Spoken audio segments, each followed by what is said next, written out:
really scares me is vulnerability and being truly vulnerable. It's so bizarre. I always think of this moment. It's one of those moments that could have completely changed your life. But when I first joined the SAS, we went into the Sergeant Major's office and there was, I think, 3 of us that passed selection and all went to this one squadron. I always wanted to go into air troop because being from the Parachute Regiment, it was like a natural progression to jump out of planes, and I didn't get it. I think the biggest thing that probably kept us all sane was you've got each other. I think for me, mental health's a big important topic right now, and we're coming to some sort of crisis because I don't know the stats, but suicide is the biggest killer of men. Yeah. It's been a bit of a wake-up call in terms of what I previously thought mental health was. And, I think as men, especially men around my age, 40, we probably grew up in an environment where men didn't speak about how they felt, men didn't speak about the issues that they faced in life. I've got 250,000 followers on Instagram.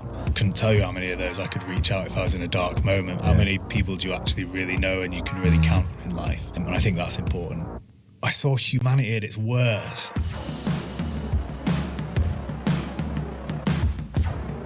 So when you Google Jay Morton, a lot of the keywords that come up are around mental health. Yeah.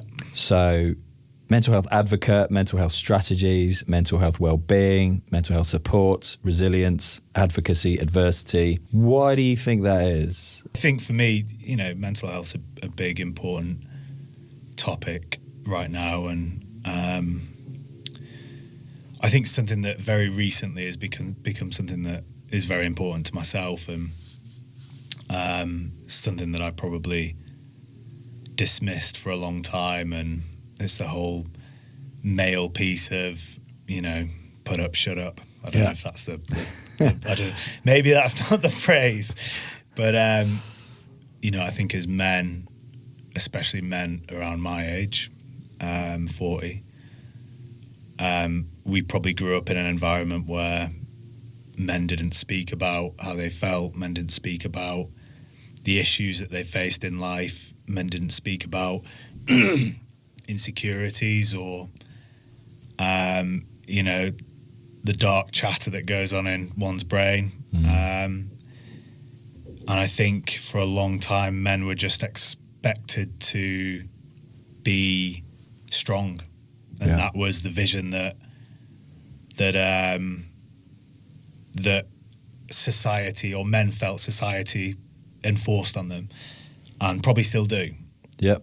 I still think there's a massive stigma that men should, that a strong man is someone that, looks the part, or who has a attractive woman on his arm, and someone who seems to have everything, money, wealth, a fast car, a good job, and, in reality, all those things are completely meaningless if you're not happy with yourself. What advice would you give? And I know a little bit about, your background in Preston, wasn't it? Yeah. Lancashire, and what you were getting up to, etc. What kind of advice would you give? And you kind of given some of it with what you said, different outlets, but interested to know, mate. That's a good question.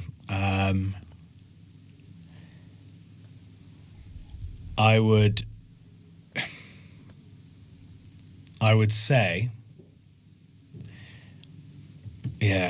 without trying to sound cliche, I'd just say listen to actually what you want in life. Like, have a good, solid listen to actually what you want to do and what excites you. Which is hard being 16, right? Yeah. I had no idea. No, likewise. And again, I don't think the school system's set up for young, I'm going to say young males because that's my experience, but I don't think it's set up for young males. We have so much testosterone and hormones and energy, yet we're supposed to sit in a class being taught about algebra. We should be out throwing stuff, making fires, interacting with other males, older males, learning from them. I'd say, if you don't like school, that's fine. There's a lot of things that you can do out there that have no relation to anything that you learned from school. Play sport, find something that means you interact with other people, the men, whether that's rugby, whether that's football.